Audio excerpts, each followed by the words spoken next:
तो नमस्कार। नमस्कार।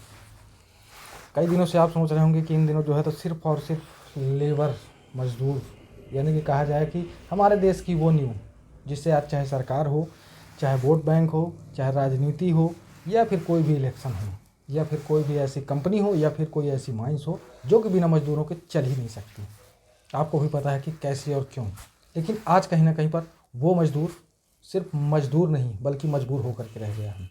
क्योंकि कहीं ना कहीं पर आप देख रहे होंगे आज़ादी के उस वक्त से लेकर के अभी तक का जो दौर चला, कभी अंग्रेज़ों ने शोषण किया, तो आज ठेकेदारों ने, तो कभी प्रबंधन ने, तो कभी उन कंपनियों ने। लेकिन क्यों आज तमाम देश भर में जो है तो लेबर एक्ट लागू किए गए, श्रम कानून बनाए जा रहे हैं, बाकायदा राजपत्र में कई सारी बातें जारी की जा रही हैं कि मज़दूरों के लिए जो है तो कैसे और क्या नियम होने चाहिए, कितना उनका टाइम है काम करने का, कितने घंटे उनको मजदूरी करनी है, कितना उनको वेतनमान देना है, सब कुछ तय होने के बावजूद भी कहीं ना कहीं पर ये नियम सिर्फ कागजों तक है। तो चलिए हमारे साथ जो है तो इंद्रपति सिंह जी हैं।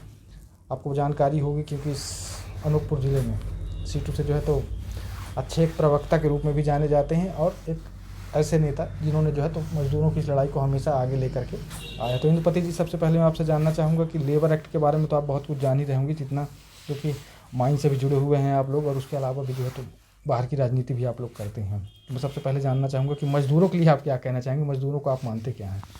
देखिए, जहाँ तक जो हमारे मज़दूर, ठेका मज़दूर की बात अपन विशेष तौर से सबसे जो आपका जो कहने का इशारा था, ठेका मज़दूर की तरह CI2 ठेका मज़दूर का 2006 में ही पूरे SCCL का इस जमुना कोतमा एरिया की नगरी पे पूरे ठेका मज़दूर को संगठित करके एक आंदोलन का रूप दिया था। आज भी लगातार ठेका मज़दूर के मसले को लेके हम लोग लगातार अग्रसर हैं। आपको ये बताना चाहूँगा कि ठेका मज़दूर को कोई ऐसी नहीं, उन्हीं नीतियों के आधार पर जब कॉन्ट्रैक्चुअल लेबर एक्ट बना था, जब हमारा देश तो उस पीरियड के उन्हीं तमाम धाराओं के तहत हमने जमुना कोतमा एरिया में लगातार संघर्ष किया। आपको बताना चाहूँगा, जो काम के घंटे होते हैं 8 घंटे का काम जो सबके साथ है वो, और कॉन्ट्रैक्चुअल लेबर एक्ट में भी है 25(2) BA में है कि प्रकृति के ऐसे काम जहाँ यदि स्थायी कर्मचारी काम करते हैं, ठेका मजदूर उसी टाइप के काम करते हैं, उन्हें तमाम सुविधाएं उनके अनुरूप लागू की जाएगी। हम लोगों ने CI2 की ही और ये कहें JVCCI के, लेकिन संयुक्त पहल पे हमारे एक वेतनमान समिति में ही तय हुई, जो हाई पावर कमेटी के अनुसार जो हमारे तमाम तय हुए। ये बात अलग है कि जमुना कोतमा एरिया में हम ही लोगों की पहल से 2 यूनियन, 2 कंपनी, कंडला कंपनी थी जिसपे 12 घंटा काम लिया जाता था। हम लोगों ने लड़ाई लड़ा था, उस पर 8 घंटे कराया था। NKBPL कंपनी आमाडांड OCM में काम करती थी, कंडला भी वही थी, उस पर भी हम लड़ाई कर रहे थे, 8 घंटे का काम हो। एक अपूर्वासन कंपनी थी, उसमें भी 8 घंटे 12 घंटे की लड़ाई लड़े। लेकिन जैसे लड़ाई हमने चालू किया, कुछ राजनीतिक तौर भाजपा के लोगों के संगठन पे आए, उसमें लड़ाई विवादास्पद हो गई, इसलिए उनका समस्या का निदान नहीं हो पाया। लेकिन ये बात प्रबंधन के तंत्र के द्वारा, प्रबंधन को लगातार CI2 विशेष तौर से कोई भी ऐसी जो किसी भी स्तर की बैठक हो, ठेका मजदूर की पहली प्राथमिकता के आधार पर CI2 उठाता है। CI2 आपको हम बताना चाहेंगे कि हमारे यहाँ जो ये जो उनका जो पैसा CMPF में जो क्लियर कट है, ट्रस्टी बोर्ड का फाइनल है कि कोई भी ठेका मजदूरी कोयला में काम करता है उसका CMPF में पैसा काटा जाना चाहिए। कंपनी CMPF उनका पैसा कट रही है, कहाँ जा रहा है इसके लिए कोई बताने को तैयार नहीं। लगातार CI2, अभी आपको हम लोग बता दें 2017 में भी लगातार तो कर ही रहे हैं, 17 में हेडक्वार्टर ने डिसीजन लिया कि हेडक्वार्टर ने एरिया को निर्णय दिया कि आप हर हालत में 18 तक का पूरा हिसाब किताब आप कंप्लीट करके, तो कितना मजदूर का पैसा कहाँ किस खाते में है जमुना कोतमा एक प्रबंधन बताने को तैयार नहीं। आपको ये भी बता दें, जमुना कोतमा एरिया में ही इसी तरीके से एक सिक्योरिटी कंपनी का विसात कंपनी ने चीटिंग किया था, उसका पैसा, हालांकि सिक्योरिटी कंपनी के लोग संगठित हो गए थे, कंपनी भाग गई थी, लेकिन CI2 के दम पे ही, CI2 की लड़ाई पे SCCL को पेमेंट करना पड़ा। यहाँ ठेका मजदूर के साथ थोड़ा सा दिक्कतें हुई। सस्ती लोकप्रियता के चक्कर में कुछ समय तमाम राजनीतिक दलों के लोग भय का वातावरण दिखा के, वही के, अब ये भी आपको मालूम होना चाहिए, आप चूंकि इस क्षेत्र में तमाम आप चौथे स्तंभ के रूप में जाने जाते हैं आप लोग, ये आप देखते होंगे कि ठेकेदार आज के डेट में कहीं भी हैं या तो भाजपा के नेता होंगे या कांग्रेस के नेता होंगे, वही लगभग ठेकेदार हैं और वही शोषण का पैरूप है। लेकिन हमारी लड़ाई न रुकी है न रुकेगी। हमने अभी नवंबर महीने में मैंने एक ज्ञापन दिया था, उसमें पुरंदर ने अभी तक कोई वार्तालाप नहीं की है। लेकिन हमने ये ऐलान किया है कि इस जनवरी महीने में हमारी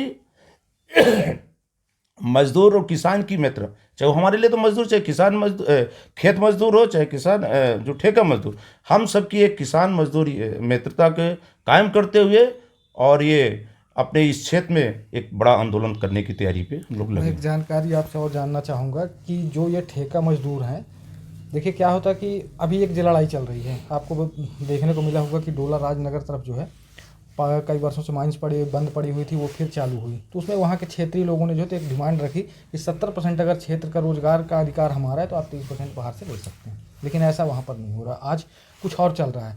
दूसरा, कंपनी में कुछ ऐसे लोग हैं जो आज भी काम तो कर रहे हैं, लेकिन आप मुझे बताइए ठेका मजदूर हों उनके लिए जो है तो क्या नियम बनाए गए यहाँ पर कि जो सुविधाएं होती हैं उनके लिए, उस सुविधाओं पर ज़रा तो प्रकाश डालें कि क्या क्या सुविधाएं होती हैं। तो पहली बात तो किसी भी ठेका मजदूर को अपने कार्य पे अपने शिफ्ट पे लाना है, उनकी VTC PME ट्रेनिंग पूर्ण रूप से होनी चाहिए, ग्रुप इंश्योरेंस होना चाहिए नंबर 1, और उनको V फॉर्म भरा होना चाहिए। लेकिन ये बात भी है, हमें जो जानकारी प्राप्त हुई है कि हमारे इस क्षेत्र पे अंडरग्राउंड में तो फ़िलहाल कुछ ठीक है, लेकिन OCM में ये तमाम चीज़ों को अलग बाहर करके रखा जाता है। 12 घंटे का पेमेंट, 12 घंटे काम कराया जाता है, 8 घंटे का पेमेंट का भुगतान। और खासकर अंडरग्राउंड में जो और चीज़, अंडरग्राउंड में हायर पावर के अनुसार उनकी क्या करते हैं लोग, उपस्थिति को घटा के और उनको हाई पावर का पेमेंट का दिखा के वो पेमेंट खाते में डाल रहे हैं। इस तरीके से षड्यंत्र है।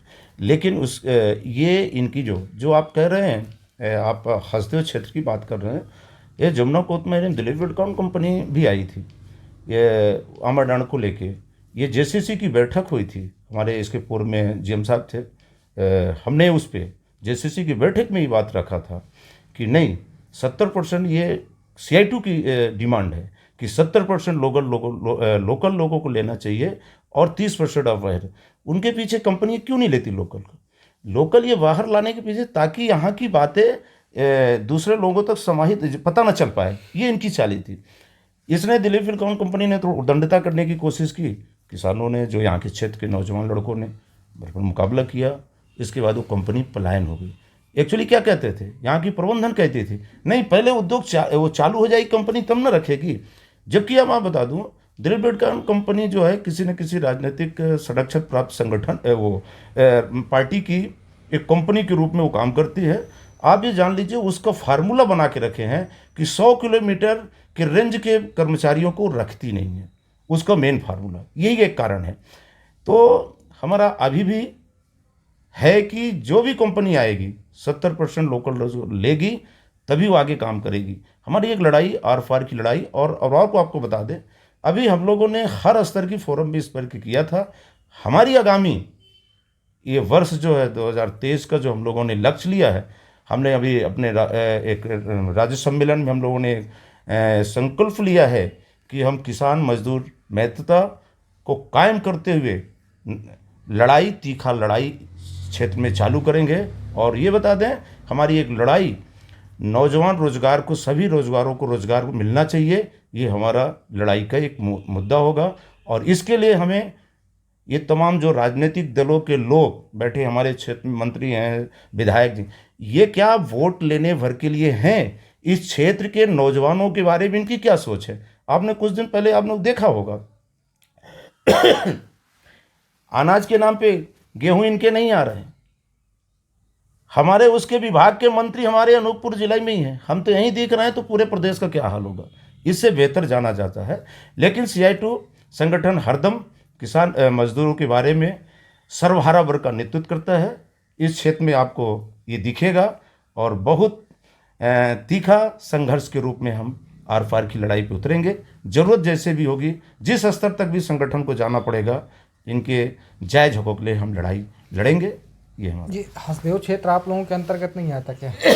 नहीं, हसदेव भी हमारे क्षेत्र पे है, खासकर सेटू हमारा संगठन अनूपपुर जिला लेवल पे है, हसदेव क्षेत्र पे है। हसदेव में भी हमारे संगठन के लोग लगे हैं आज ही हमारे जो वहाँ हमारे सिटू के अध्यक्ष, जो अनूपपुर जिला के अध्यक्ष हसदेव में है, हमारी वहाँ भी पहल जो हम लोग योजना बना रहे हैं, जो जिला लेवल पे योजना बना के जो हमारा जत्था निकलेगा वो जिला के ही नेतृत्व पे पूरे क्षेत्र पे जाएगा, जो कि चाहे वो हसदेव हो, चाहे जमुना कोतमा हो, चाहे जैतारी का मोजरवेर हो, उस पर भी हमारी पूरी तरह। अभी आपने कुछ दिन पहले सोशल मीडिया में देखे होंगे, जैतारी में एक मजदूर ने छुट्टी लिया और इसके बाद वो जब आता है तो उसको बोलते माफ़ी मांगो।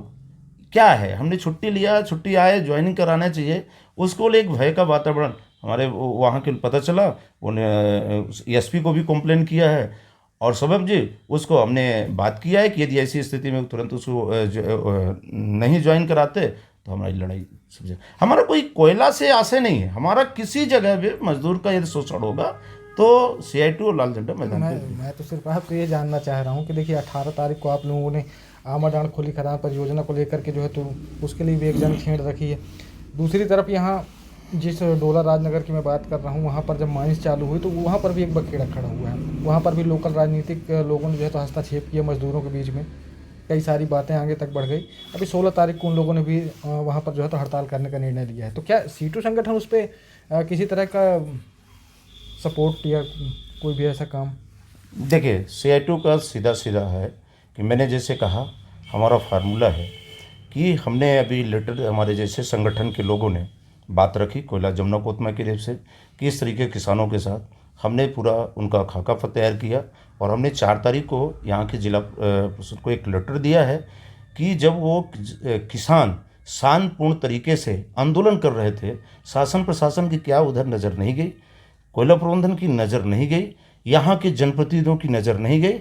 हमने उस पर भी एक लेटर दिया है कि हम ये नहीं जानते, हमारा एक फार्मूला है जो प्रबंधन का और हमारे शासन प्रशासन का ये जो इवर फैलाया जाता है कि मजदूर और किसान की आर पार की लड़ाई हो, जो मेरे को गतिविधियाँ दिखी जा रही है। तो ये आपको हम स्पष्ट कर दें कि CITU का बिल्कुल साफ लाइन है कि CITU किसान मजदूर की मित्रता बनाते हुए लड़ाई मंजिल तक पहुंचाएगी और लड़ाई लड़ेगी। हम साझा समझौता व्यक्तिगत जिम्मेदारी पे CITU भरोसा करता है। हम साझे भी लड़ाई लड़ेंगे और ज़रूरत पड़ने पे अकेले भी लड़ाई लड़ेंगे। हमारा चूंकि साझा समझौता पे हम भरोसा करते हैं, इसलिए सभी यूनियन वालों से मुझे उम्मीद है कि आमाडांड, चूंकि यहाँ के जनप्रतिनिधियों को भी समझना चाहिए, जिस क्षेत्र में औद्योगिक क्षेत्र बंद हो जाएगा उस क्षेत्र का विकास रुक जाएगा। मुझे तो लग रहा है, जो मुझे अपनी शंका बता रहा हूँ स्पष्ट नहीं कह सकता, तो मैं तो सोच रहा हूँ कि एक प्लानिंग योजना के तहत कोयला उद्योग को बंद करने की एक साजिश तौर पे ये काम की जा रही है। राजनीतिक दलों का भी इसमें एक चाल है और प्रबंध तंत्र का ये भी एक चाल हो सकती है, क्योंकि आप ये जानिए अन्न उद्योग से और कोयला उद्योग में अलग प्रारूप है। जैसे घाटे घाटे लोग कहते हैं, घाटे का ऐसा नहीं है कोई तंत्र विद्या से घाटा है। कोयला उद्योग का फार्मूला अन्न उद्योग में है। कोयला उद्योग जब शुरू में चालू होता है तो कम पूंजी इन्वेस्ट होती है। वे शुरू में चालू होगा तो मेन पावर कम रहेगा, सामान कम रहेगा, लेकिन जैसे खदान बढ़ेगी, फार्मूला है, खदान बढ़ेगी तो उस खदान के बढ़ने के साथ साथ मेन पावर भी बढ़ना चाहिए। लेकिन सरकारें नौकरियों में पाबंदी लगा के रखी हैं कि भर्तियां ना हो, तो घाटा तो जानबूझ के ये योजना तरीके बना के कर रहे हैं। हमारी इस लड़ाई अनूपपुर जिला में ही पूरे अभियान के तहत लड़ेंगे कि नहीं, आपको खदान भी चलाना होगा, ना बंद करने का। हमने स्वतंत्र भी प्रबंधन को दिया, प्रबंधन उस पर चर्चा करने की फुर्सत नहीं, लेकिन हमें इसलिए प्रशासन को लेटर दिया कि आप इस पर कार्रवाई कीजिए। यदि किसान के साथ इतने महीने तक वो बैठे थे तो उनको रोजगार कहीं ना कहीं गलत तो होगा। और प्रशासन क्या आते हैं हमको पता जब चलता है, मंत्री जी भी हमारी मीटिंग कर रहे हैं, विधायक के साथ प्रबंधन की मीटिंग हो रही है, किसानों के कुछ लोगों के साथ जो किसान के साथ नहीं कर रहे, एक्चुअल किसान के साथ ये बैठक नहीं करते, उनके एजेंटों के साथ बैठक करते हैं। ये हमारी आपत्ति है और किसानों के साथ बात अधिकार को किसानों के साथ बात करनी चाहिए। उनका जो ये पेंडिंग, ये पेपर प्रक्रिया नहीं होनी चाहिए। जिनको रोजगार, जिनकी जमीन ली है, उनको बाकायदे रोजगार दिया जाना चाहिए और खदान को चालू करना चाहिए। यदि नहीं चालू करते तो हमारी साझी भी लड़ाई चालू होगी, अकेले भी लड़ाई चालू होगी। हसदेव में भी जो लड़ाई छिड़ी है, ये हमारा जो जत्था निकलेगा हसदेव भी जाएगा। हम इसलिए नहीं जाएंगे कि हम मरेंगे या जायज अधिकार के उनको दिलवाएंगे, हम मरने मिटने के लिए भी तैयार होके लाल झंडा हर वक्त रहता है और आज भी है, इस लड़ाई में है।